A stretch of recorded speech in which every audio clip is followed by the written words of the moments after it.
Your son is a failure. He's barely passing my class, and with grades like this, I'm just not sure what kind of future he's gonna have. What do you have to say for yourself? You're supposed to graduate this year. Listen to Mr. Johnson. What kind of future do you think you're gonna have? With all due respect, don't call me a failure. Failure is an event, not a person, in fact. And you talk about the future, Mr. Johnson, but you're not preparing us for that. Excuse me? Just listen to what I'm saying. This should be good. Would you agree that in the future, most careers will become automated? Yeah, so? So the people who succeed will have to be curious, innovative, with resilience to adapt to new changes. What's your point? My point is, the focus in this school is not on that. It is on regurgitating information and test taking, and that's just real. But in today's world, creativity is the most important leadership skill. Oh, that's how you feel. You don't have to believe me, but maybe you will believe the 1,500 executives who recently said creativity is the most important leadership skill. See, pretty soon, no one will be hired because of what they know. Because who cares what you know or if you've memorized a fact? We've got Google and Siri for that. In the future, people will be hired because of what they can do with their knowledge. Can they creatively solve real-world problems, not just follow instructions or directions and bubble in multiple choice questions? So, Mom, that's why I'm stressed, because these robotic tasks we learn in school should stop. Because no one can do a robot's job better than a robot.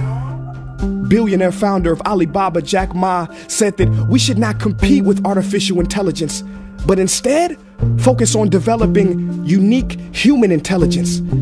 Mr. Johnson, drills are for teeth, not the human mind.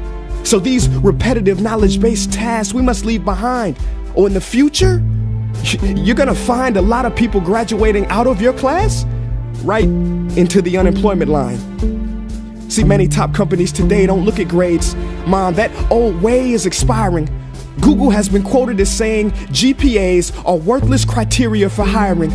Founder of Tesla, Elon Musk, agrees. So I say this with unease and sorrow. If you continue to teach today as you taught yesterday, then you rob us students of tomorrow. Mr. Johnson, I'm gonna keep it real with you. Sometimes sitting in your class is tough. I'm constantly thinking, if I don't look up at the clock, maybe it'll speed up. So I listen to you do my work and pay attention, feeling like an hour had to have gone by. But it was only 3 minutes. So if you wonder why we're bored in class, look, you want to get a kid to hate reading? Give them this, a school textbook. And some people think it's our fault, and that hurts me. They say you can lead a horse to water, but you can't make him drink. And to that I say no. Firstly, you can put salt in that horse's hay and make him thirsty. And if you bring joy in your classroom, you can make any bad student nerdy, as he or she discovers the beauty of truly learning. Mr. Johnson, I mean no disrespect. You have the most important job on this planet. You build, create, and save lives. But if you really care about my future, like you say, then you have to fully commit and ask yourself honestly, how do I prepare a child for a future that doesn't yet exist? Here's a hint. The answer is not found in this. It's using this and this. See, in the future, we will need more passion and compassion. People with inspired hearts and wisdom to uplift this planet. And Mom, I love you, but can I be real? Go ahead.